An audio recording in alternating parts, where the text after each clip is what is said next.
क्या आप जानते हैं?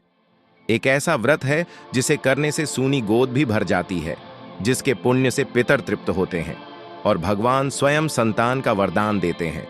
लेकिन एक छोटी सी गलती इस पूरे फल को नष्ट कर सकती है। आज सुनिए पौष मास की पुत्रदा एकादशी की रहस्यमयी कथा।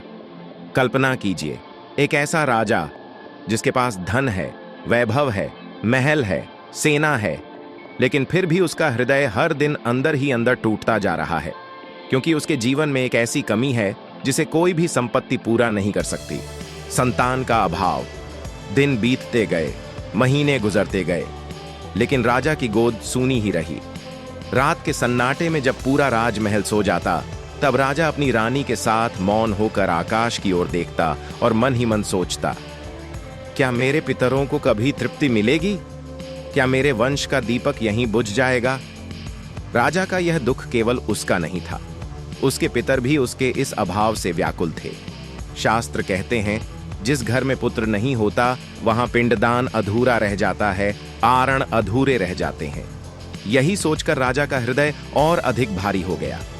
एक दिन दुख की पराकाष्ठा पर पहुंचकर राजा ने निर्णय लिया, अब इस शरीर को ढोना व्यर्थ है। लेकिन अगले ही क्षण उसने आत्मघात के पाप को याद किया और चुपचाप एक घोड़े पर सवार होकर वन की ओर निकल पड़ा। घना जंगल, चारों ओर ऊंचे ऊंचे वृक्ष, कहीं हिरणों की छलांग, कहीं सिंह की गर्जना, कहीं पक्षियों की मधुर ध्वनि। वन का सौंदर्य अद्भुत था, लेकिन राजा का मन उस सौंदर्य को महसूस नहीं कर पा रहा था। चलते चलते दोपहर हो गई। भूख थी, लेकिन उससे बड़ी मन की पीड़ा थी। तभी राजा की दृष्टि एक दिव्य सरोवर पर पड़ी।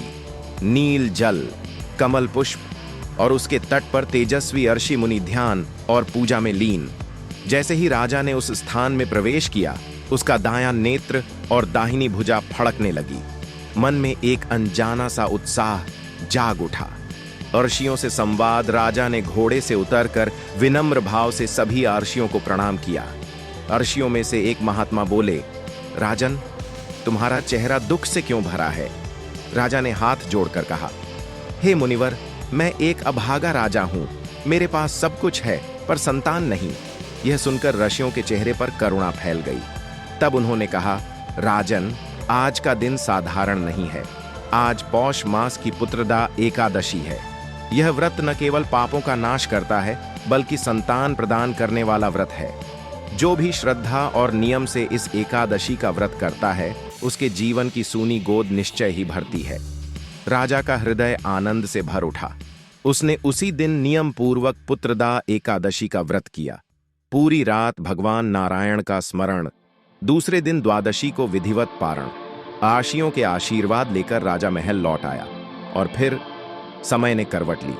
कुछ ही समय में राजा की रानी गर्भवती हुई। 9 महीने बाद एक तेजस्वी, सौम्य, भाग्यशाली पुत्र का जन्म हुआ। पूरा आनंद में डूब गया। वही राज्यपुत्र आगे चलकर धर्मपरायण, विद्वान और प्रजा का सच्चा सेवक बना। भगवान श्री कृष्ण कहते हैं, हे पांडुनंदन, जो कोई भी पुत्रदा एकादशी का व्रत करता है, वह इस लोक में सुख और अंत में मोक्ष प्राप्त करता है। जो इस कथा को भक्ति से सुनता या सुनाता है, उसे हजारों अश्वमेध यज्ञों का फल मिलता है।